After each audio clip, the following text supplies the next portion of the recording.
آج تو cell phone بچوں کے بھی ہاتھ میں ہے، تو اس میں ایک ڈیلیٹ کا بٹن ہوتا ہے. کوئی میسج ملا آپ کو، آپ اس کو مٹانا چاہتے ہیں تو بس ڈیلیٹ کی دبا دیں، وہ ایسے ہوگا جیسے آیا ہی نہیں تھا. اور یہ نہیں کہ ایک مرتبہ ڈیلیٹ کرنے کے بعد کوئی عدد ہے کہ تم اس کی کو 1000 دفعہ دبا سکتے ہو. نہیں، کوئی لیمٹ نہیں ہے. صبح دبائیں، شام دبائیں، جتنی مرتبہ دبائیں، جب دبائیں گے وہ میسج اس کو ڈیلیٹ کر دے گی. اس لیے فرمایا التائب من الذنب کمن لا ذنب لہ، گناہوں سے توبہ کرنے والا ایسے ہوتا ہے جیسے اس نے گناہ کیا ہی نہیں کبھی.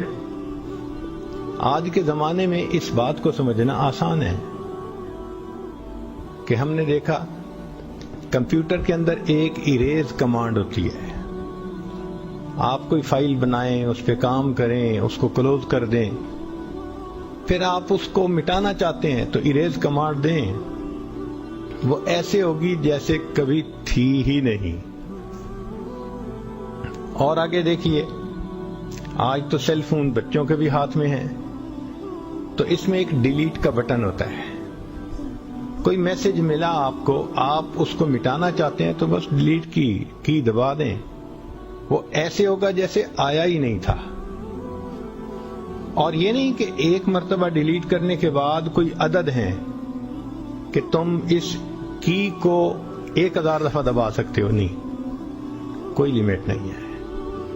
صبح دبائیں، شام دبائیں، جتنی مرتبہ دبائیں، جب دبائیں گے وہ میسج اس کو ڈیلیٹ کر دے گی. توبہ بالکل اسی طرح کہ پروردگار عالم جانتے تھے کہ میرا بندہ کمزور ہے، اس کو شیطان بہکائے گا، نفس بھٹکائے گا، تو گناہ کر بیٹھے گا. تو اللہ تعالیٰ نے ہر بندے کو ڈیلیٹ کی دکھا دی، اس کا نام ہے توبہ. جب غلطی ہوئی ڈیلیٹ کی دبا دو، وہ گناہ معاف ہو گیا.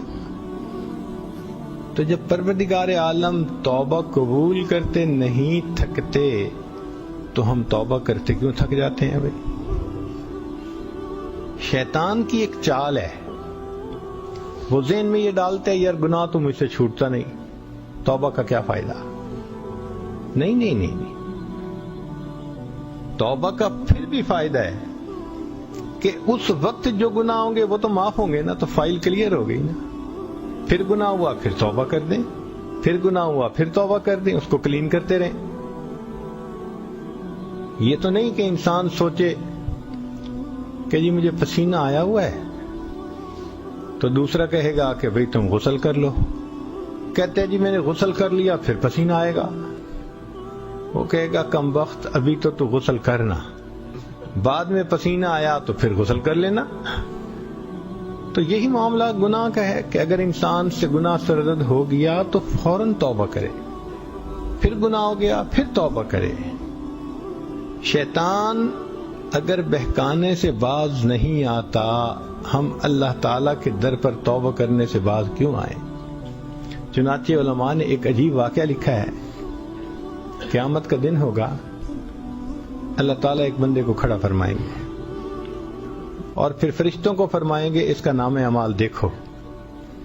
اللہ تعالیٰ تو بھید کو جاننے والے ہیں، سب جانتے ہیں، مگر وہ خود بخود فرمائیں گے فرشتوں کو کہ نام اعمال پڑھو. وہ نام اعمال پڑھیں گے، اللہ گناہ کیا پھر توبہ کی، پھر گناہ کیا پھر توبہ کی، پھر گناہ کیا، ساری زندگی اس کا یہی روٹین رہی.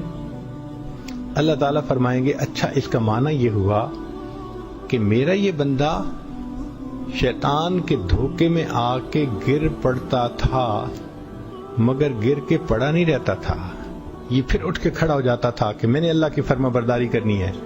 شیطان پھر گرا دیتا تھا، یہ پھر کھڑا ہو جاتا تھا، شیطان پھر گراتا تھا، یہ کھڑا ہو جاتا تھا. ساری زندگی شیطان گراتا رہا، یہ بار بار جو اٹھ کے کھڑا ہوتا رہا، اس کی نیت میری فرما برداری کرنے کی تھی، میں نے اس کے سب گناہوں کو معاف کر دیا. ہار تو نہیں نہ مانی اس نے شیطان سے.